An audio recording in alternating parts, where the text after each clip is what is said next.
welcome to Keto Chat. My name is Carole Freeman. I am the creator of the 90-Day Keto Diet Challenge program, and I'm here today with Sheena. She's so graciously agreed to come and chat with me about her own experience with the ketogenic diet, so I'm super excited to have you here. Welcome. Thank you. Yeah.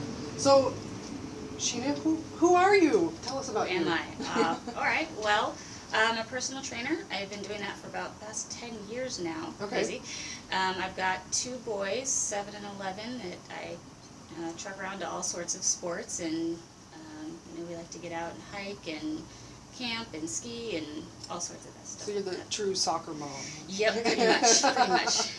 Great, and you live in the Seattle area. I do. Yeah. Yep. Oh, Like up Linwood, Edmonds area. Okay, great. So long history of personal training. So you long Yep. history of being really into like nutrition, sports, and Definitely. Yeah. I've always been into nutrition, fitness, just interested in the body and how it works in general from, pretty much high school on. Oh, cool. Okay. Do you do sports in high school then too? I did. I Okay. played, I grew up playing soccer and softball year round, pretty competitively, and so just, naturally training and nutrition was a big part of my life. Okay. Well, great. Yeah. Well, so how did you end up finding a ketogenic diet? Yeah, well, it was an interesting road. Basically, as of the past maybe 2006, about the last 5 years, I started having really bad chronic pain, migraines to the point daily debilitating, could barely get out of bed. Oh, wow. Just doing the basic things to take care of myself, and so I went from working full-time to basically being on disability. Oh, wow. And So pain like migraine pain, or did you have additional pain as well? additional pain, so musculoskeletal, like joint pain, just severe disabling, just weakness, like I couldn't grab things, I would drop things, I would fall, walking upstairs I needed to use assistance, that kind of thing. Oh, wow. Well, So you were too young for that, right? Like, so this started happening towards the end of when I was training about 6 years ago, and it before I had my period of disability, and I thought that it would go away. It was just a phase, and it really started around 21. Okay. But it was very mild. I'd have episodes, every few months, and just over the years they got more frequent and more intense, and just to the point that I couldn't function. Wow. Wow. Yeah. So basically from there, I was working with a nutritionist and therapist, and so back up, I guess.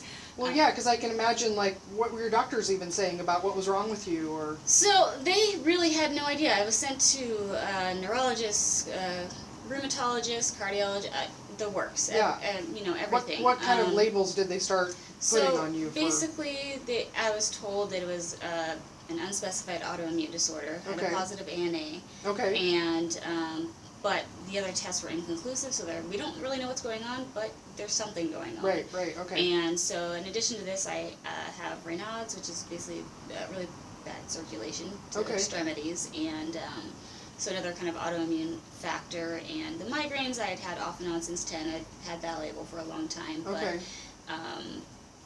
as of about 2013, when it became daily, they really just didn't know. I mean, I pretty much tried all the different medications and approaches and biofeedback, all the traditional approaches, alternative approaches, everything. And, I'd have relief for, periods of time, or sometimes maybe hours, minutes, and so they really didn't know what to do.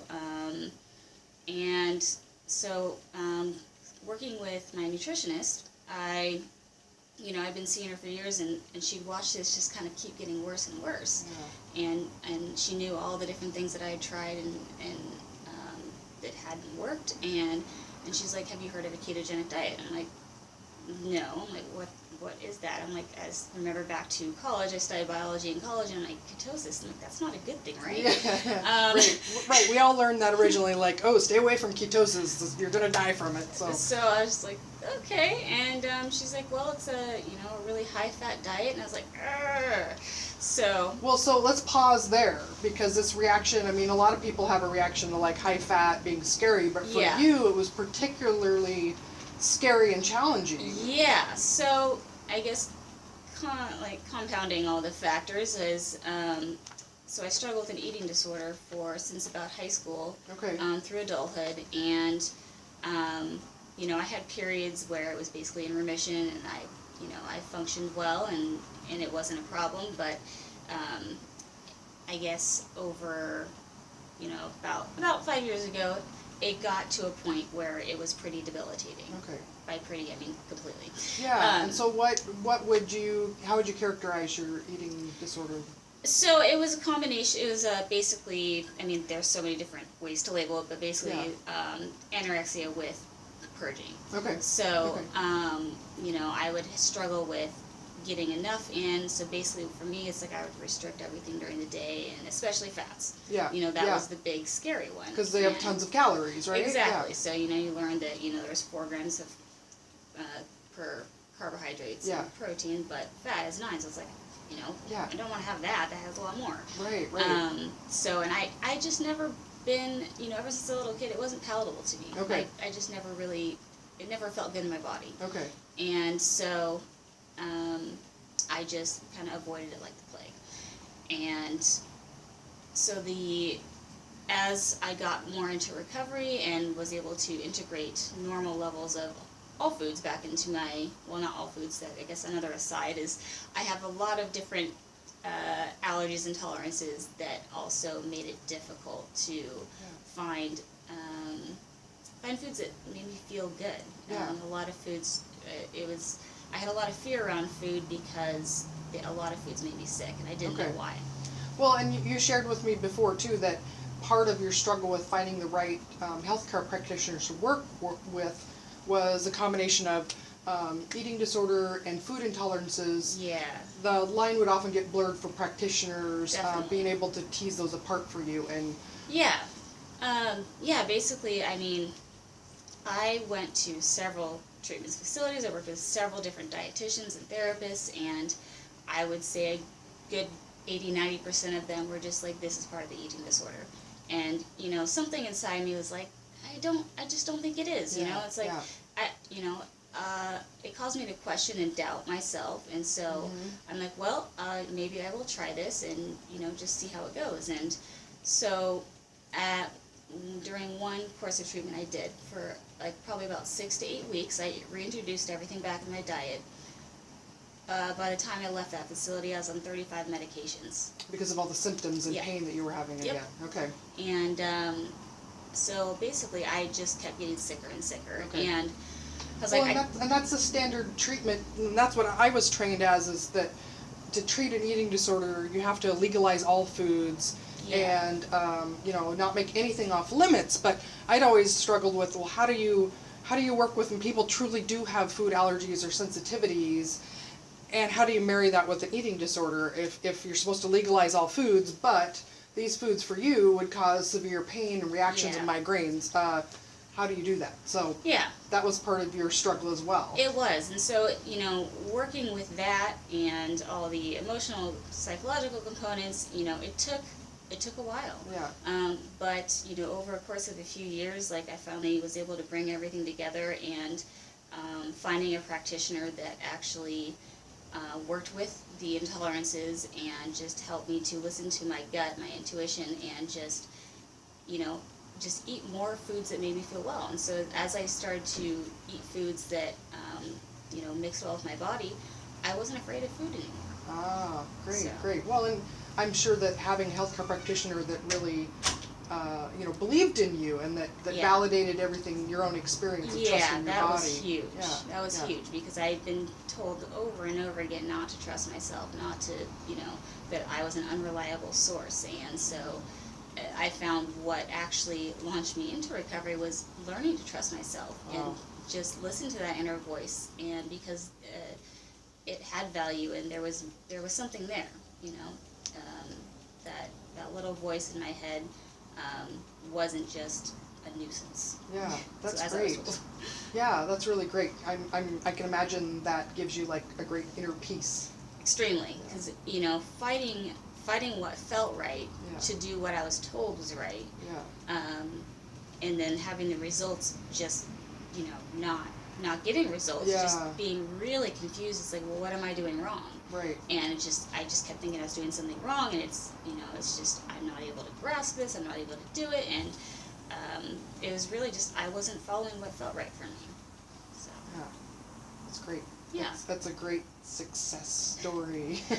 Yeah. Wow. It's been a process. Yeah. Well, and big hand to you for all the hard work, and it's really all you and sticking with it and tenacity to really find something. A lot of that, I mean, there's a lot of times when I wanted to give up, and I pretty much did, but something kept me going and kept me seeking health, and just I just figured there's got to be more to life than this. I remembered periods of time where I had energy and was full of life, and I'm like, I don't want to live this way anymore. Yeah. Well, and I can imagine your kids gave you a lot to. Oh yeah, they were probably the biggest motivator. I mean, without them, I think I probably would have given up a long time ago. Wow. But just being able to be present in their lives and being able to engage with them and play with them and do active things with them. I mean, I have two very active boys. Yeah. They're a gray boy. Yeah. And so they like to run around and play and that when they were both younger, I was able to do that with them. Yeah. But as the eating disorder got worse, as the pain and migraines got worse, I wasn't able to engage with them at all, and it just really broke my heart because I felt I was missing out on a big part of life, and they were missing out too. Yeah. So just that definitely was a big part in my quest for finding what worked for me and just not giving up, even though I tried this and it didn't work and that didn't work, and just going through different thing after different thing that just I guess just the whole motto of failing to succeed. Yeah. Okay. So okay. Going through all those different avenues. Yeah, that's a good metaphor or metaphor catchphrase or whatever. Yeah. Yeah. Well, and it just made me think about there's probably a lot of people out there that whether it's an eating disorder or chronic pain or really significant debilitating health symptoms that they're at a point where they've just given up. Do you have any advice or words of wisdom of what maybe something that might affect just one person that I mean, I guess the biggest thing is don't give up. Okay. Just keep trying, because you never know when it will all click. And I guess that's what the biggest thing for me is I had all these tools and I didn't understand why, I was still struggling, and I knew what to do mentally. But I couldn't it wasn't clicking. It wasn't fitting with me.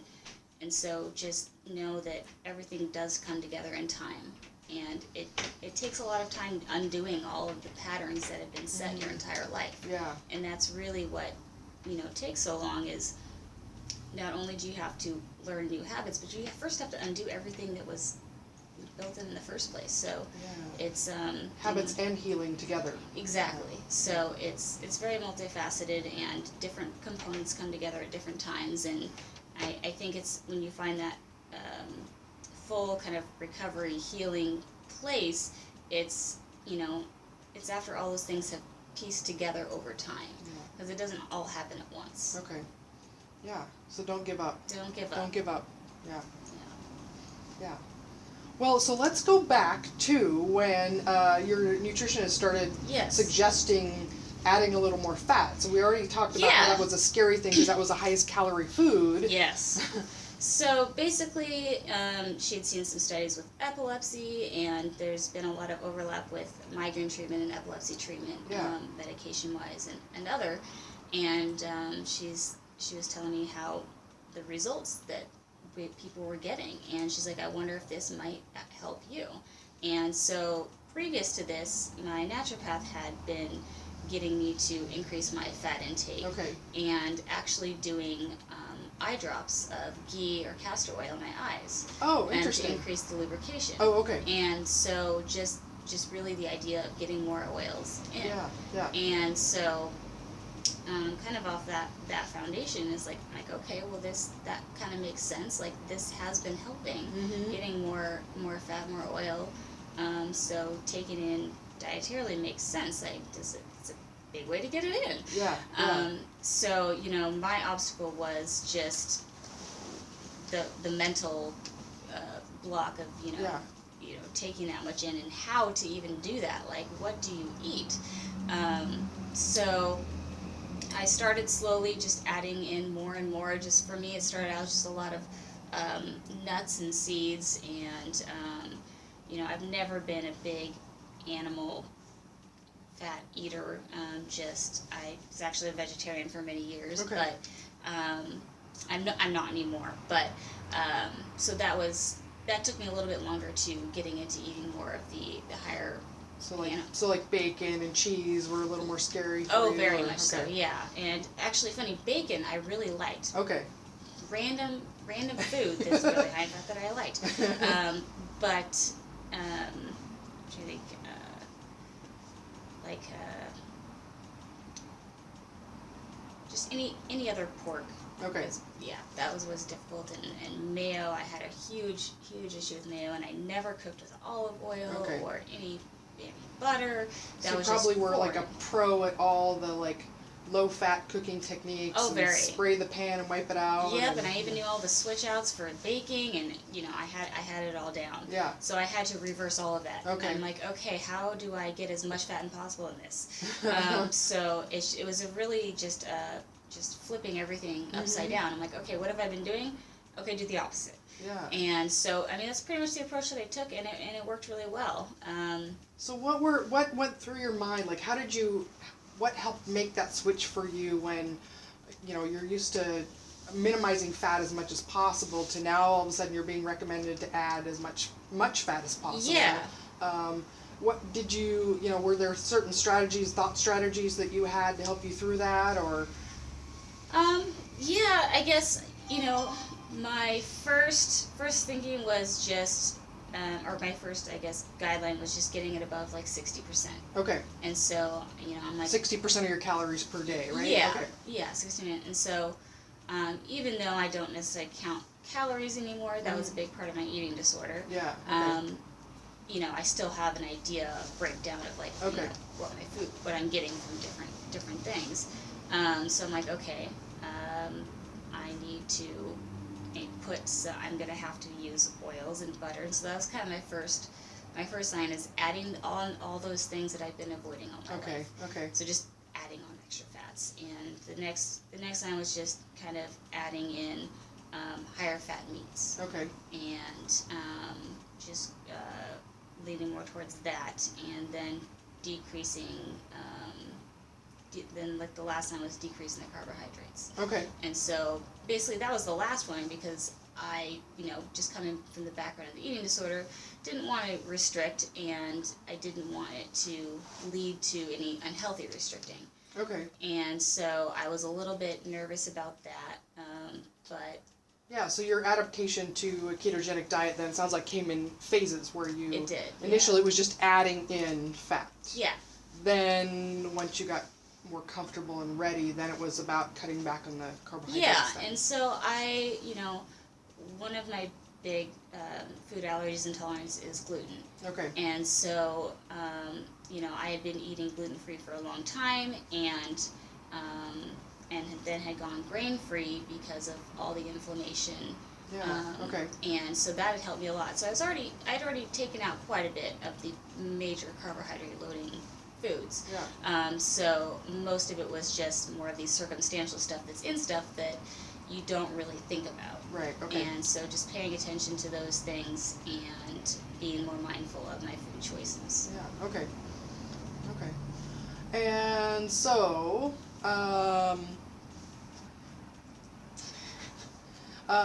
so how did you get I'm wondering how that. So the restriction of the carbohydrates was a gradual process. Yeah.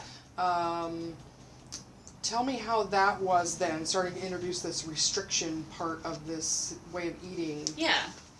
I guess for me, at first it was totally fine. It wasn't triggering at all, and I was very focused on just the health benefits of it, and my goal wasn't to lose weight, it was to feel better. And if anything, I was really focused on maintaining my weight, because I know for me, and my disorder, like, I have a very specific weight that at which my thinking flips.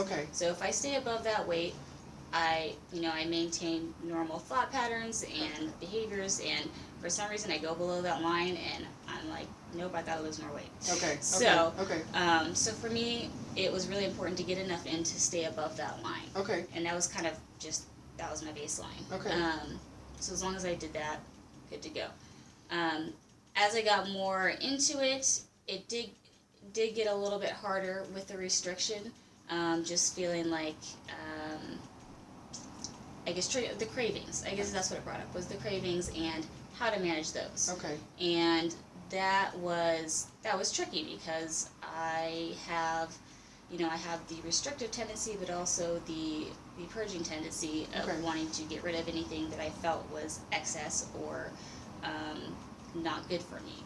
And so just wanting these things that were outside of what I was supposed to be doing, and that really, after eating this way for a while, I felt so much better. I mean, it was like night and day. It was, being in bed versus going out running, hiking, playing with my kids, and just leading a normal life. And so I'm just like, I can't have this. It's going to reverse all of that.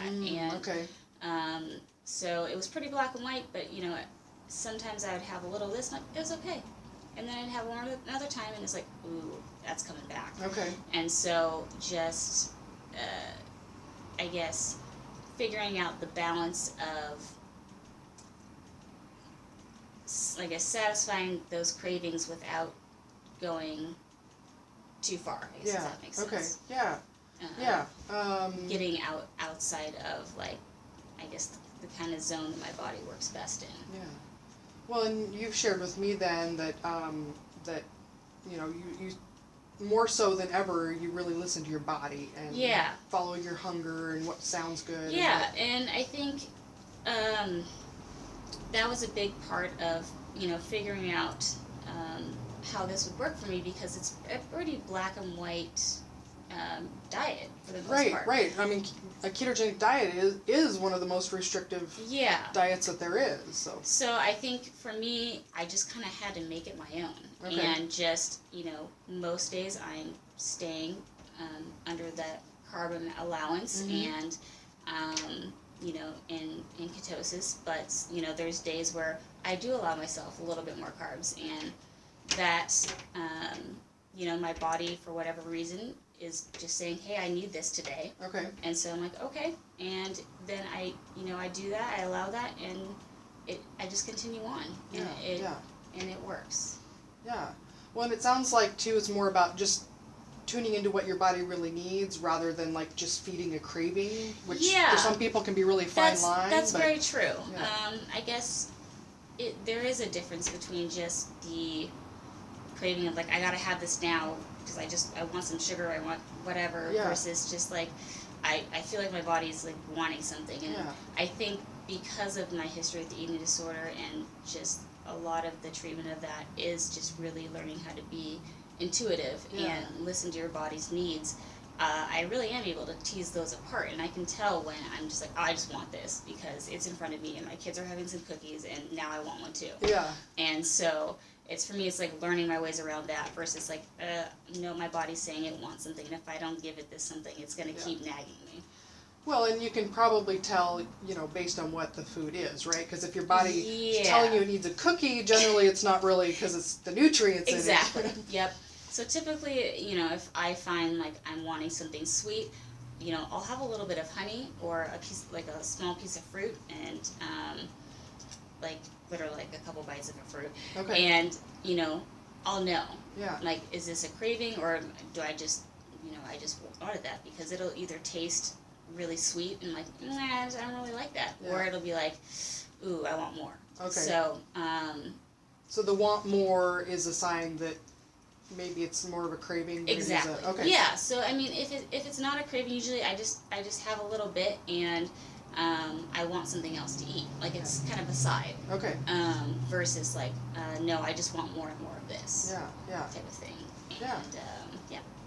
Yeah. Well, and I really appreciate you sharing like this real world experience of what it's like to follow, ketogenic diet and cut so far back on carbohydrates, and with your history of an eating disorder, like it can be really.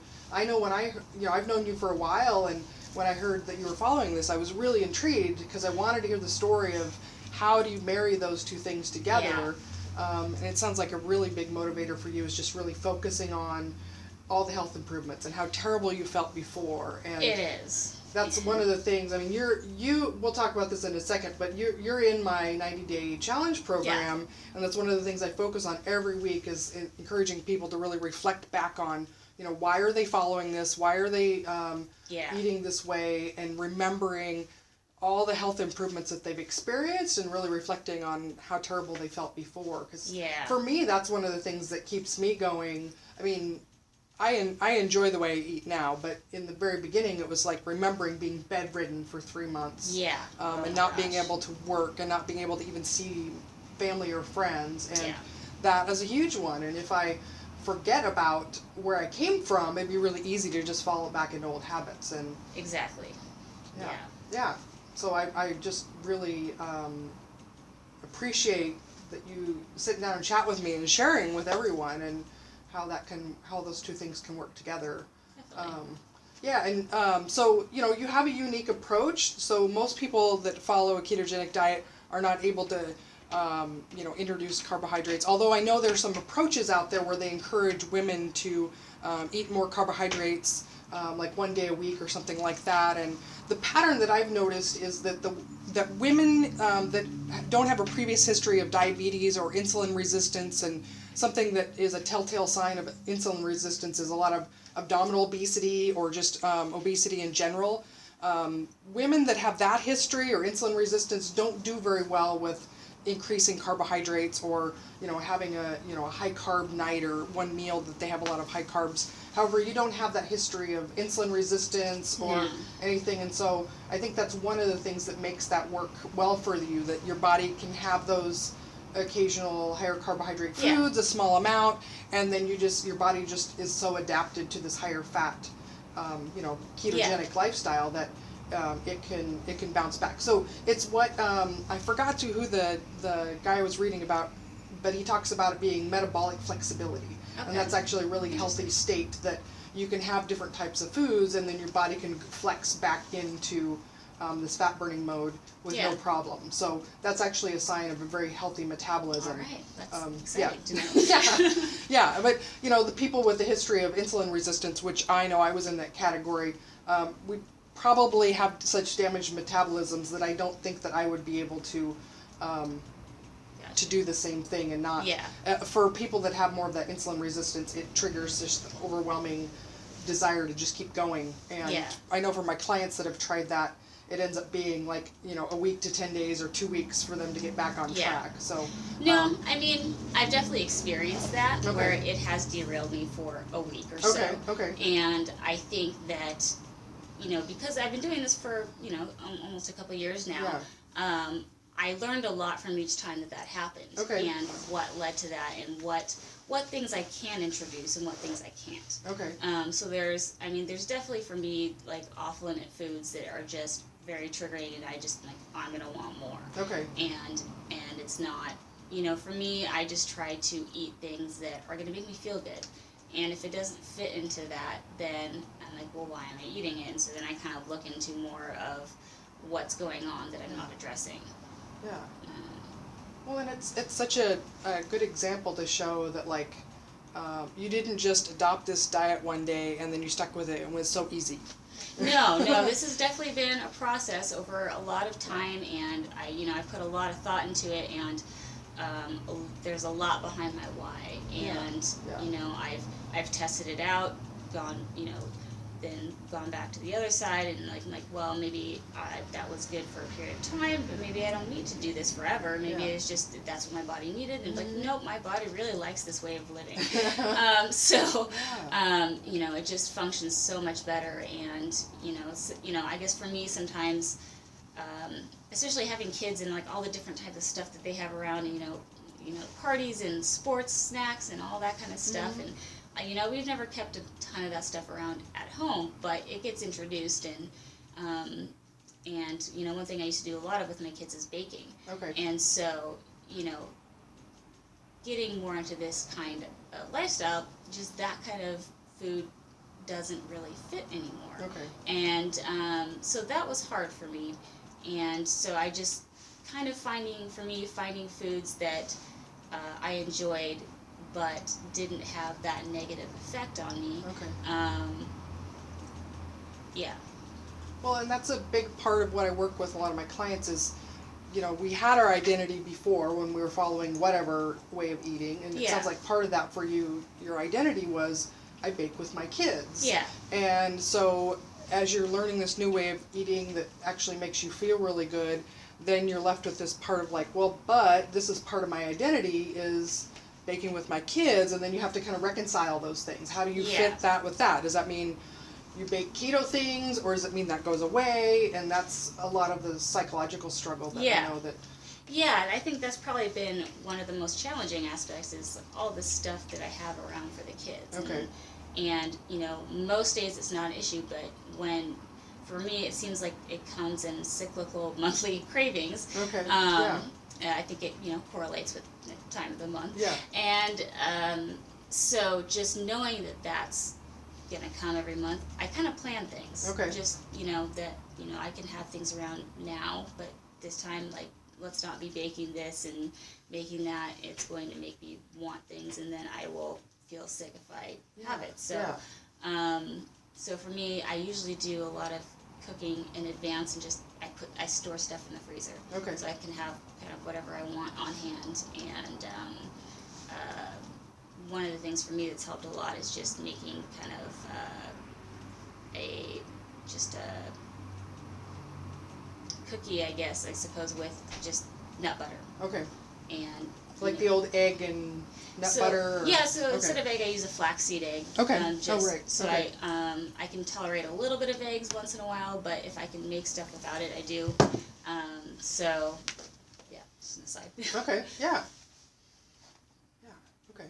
So it sounds like part of your success then too is just planning and prepping and having things that you really look forward to that you like. Yeah, I think that's really huge. And I've noticed when I look back, anytime I've gotten derailed at all, it's because I've gotten really bored of what I'm eating. Okay. And I'm eating a lot of the same things, and nothing sounds good.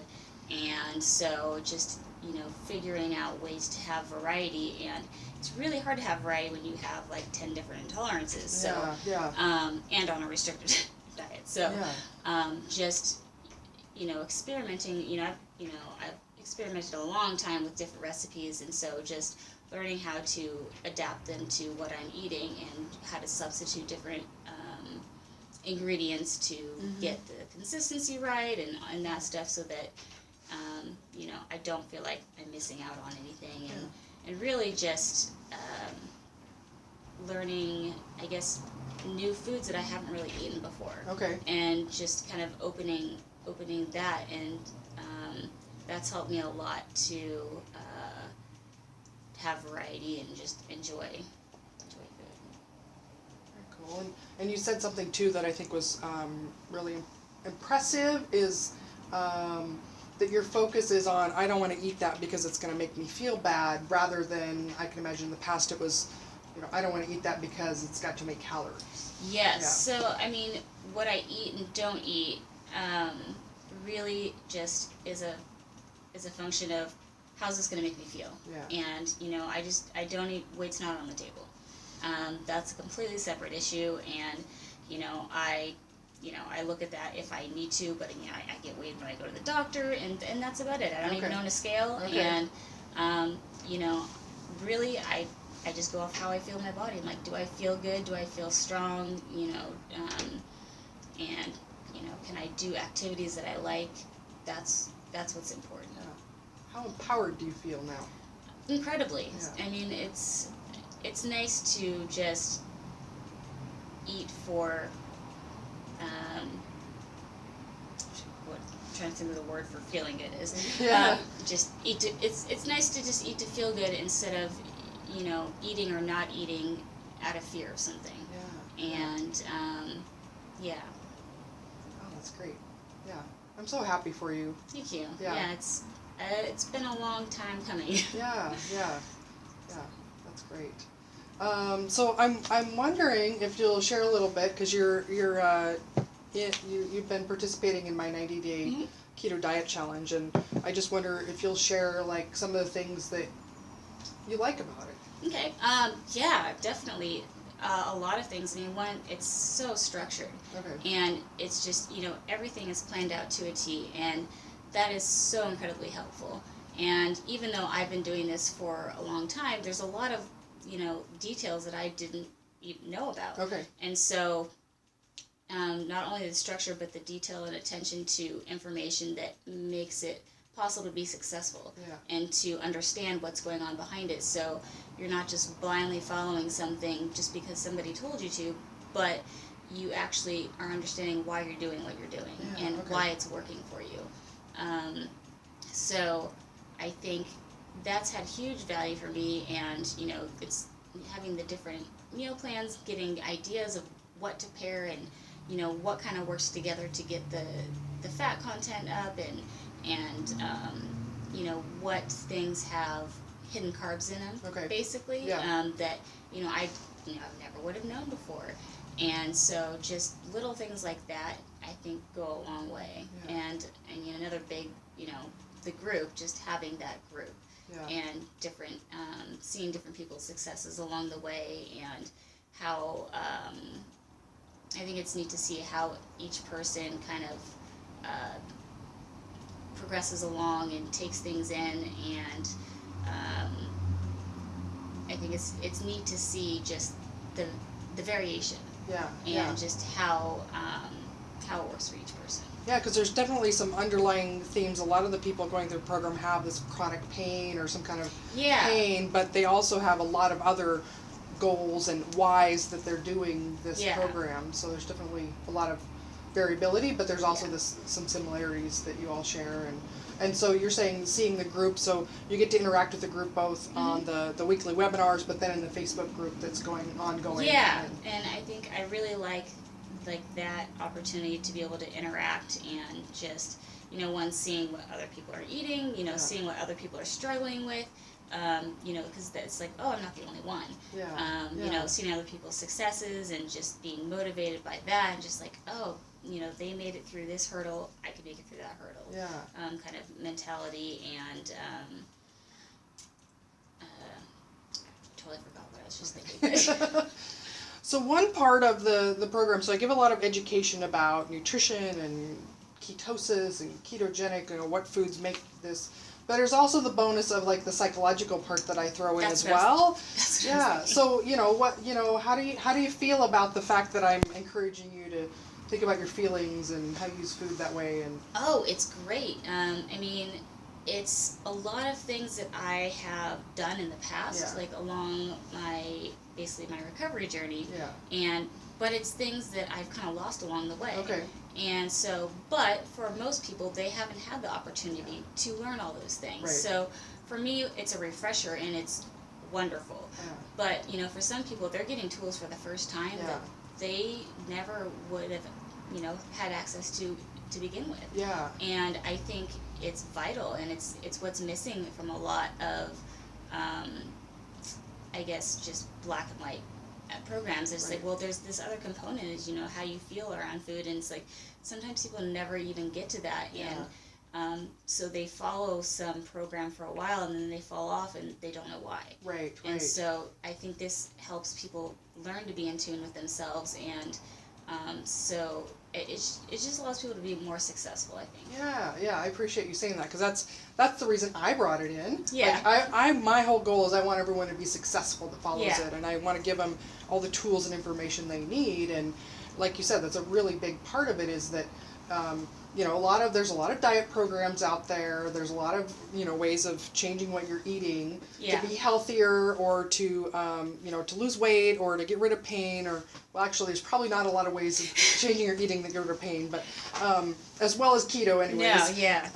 But that piece isn't really integrated in a lot of them that helps you, because a lot of times what food is for people is it's numbing or voiding their feelings, and when you take that away, what are you left with, and how do you deal with that? And so, the big focus of the program is how do you manage and tolerate stress? What do you do about emotional eating? What do you do about boredom eating? And how do you develop the tools and skills then to manage that long term? So exactly. Yeah. Well, great. I'm glad you enjoy it, because I thought it was good, but I want to know that it actually is useful to people, because otherwise it doesn't really matter. So very true. Yeah. No, it is. So I think it's great. Yeah. Well, I so appreciate everything that you've shared. Anything else that you you've learned along the way, or any tips that you have, or? It's not that I can think of off the top of my head. I mean, there definitely is a lot of things. Yeah. I guess. I mean, it's kind of a random one, but just, the electrolytes. Okay. Just for me, that made a huge difference, because, I guess when I first started, doing more, full keto, I started having side effects, and I thought, I'm like, oh, well, this can't be for me. There's just something, this doesn't work with my body. Right. And so, but when I started adding in the salt, I felt so much better. And so it was a small thing that made a huge impact to everything that I was doing, and made it more sustainable, and, then I wasn't freaking out, like, what's wrong with me? Yeah, this is supposed to work. It's one more thing that I tried that didn't work, exactly. Right? But it did, Yeah, well, that's great, because so many things about keto are like the opposite of what we've been told for so long, right? Like, eat more fat, eat more salt. So a lot of people really struggle with that, but this is bad for me, how can this be good for me? So that's a really big one, and I know, people even weeks in still struggle with that, oh yeah, I didn't do my salt today, so. Yeah, and it was, really just the volume of it, and it was kind of just echoing that, how much that, I guess mentally I had to wrap my head around the fats. I really have to do this all the way. Not just, I thought I was adding in a little bit, but no, Yeah. So, Yeah. So 1 teaspoon a day minimum if you're doing 60 carbs or less a day is what researchers have found is most effective. So, yeah, that's a big one. Yeah. Anything else? I'm not really good at thinking things off the top of my head, but,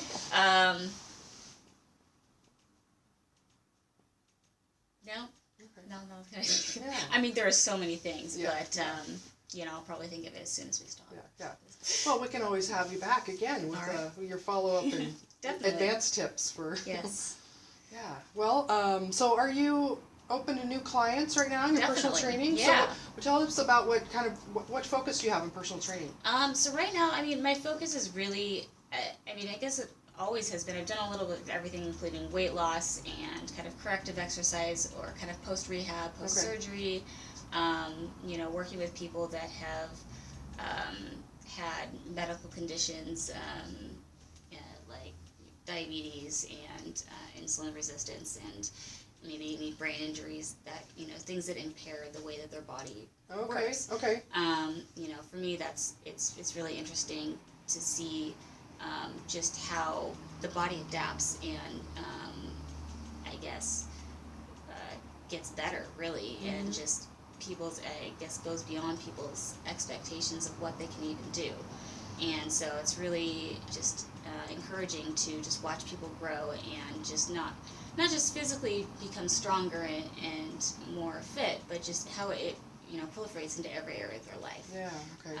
So yeah, I love working with people just from the beginning, just taking them, past what they think they can do, just past their expectations, and really from any starting point, and So do you have a studio? Do you work out of a gym? Do you go to people's homes? I do a combination. I work at a studio in Linwood. It's Human Forge Movement Training. Okay. And it's just right off 99, not too far, so it's pretty easy to get to. And I also do go to people's houses, Okay. and depending on location and distance, driving wise, Yeah. I could fit that in. Yeah. Well, very cool. Well, we will put your contact info in the comment section down below, All right. or in the contact information, so if people want to work with you. And I just really appreciate you coming and chatting with me, and your health transformation. While it's been amazing and fantastic, more and more, it's just the story of what keto can do for people's lives, and so Yeah. I just really appreciate you sharing that, and giving this unique story of how it fits with a history of an eating disorder. And I know you're a big advocate for NIDA, the Yeah. national. Yeah, we actually have a walk coming up in May. Okay. And I'm totally blanking on the date right now. Well, we'll put that information down below as well. Yeah. Okay. So if you want to support, so NIDA stands for National Eating Disorders Association. Okay. Yeah, they do a lot of education and support and promotion of awareness and treatment. So Yeah. we'll put the info for that down below as well. So, yeah. Anything else as we wrap up? No, I'm Yeah. just thank you for having me and allowing me to share my story. Yeah, And you're welcome. I hope that people listening can take that in and know that it is hard, but it's not impossible. Yeah, And so yeah. wherever you're coming from, and just keep going. And if one thing doesn't work, try something else. Yeah, that's great. Great advice. Great story too. So, well, thank you all for watching and listening. I'm Carole Freeman of Hypnotic Nutrition, again, the creator of the 90-day Keto Diet Challenge program. If you like this video, give us a thumbs up, subscribe down below as well, and I hope to see you soon. Thanks. Bye.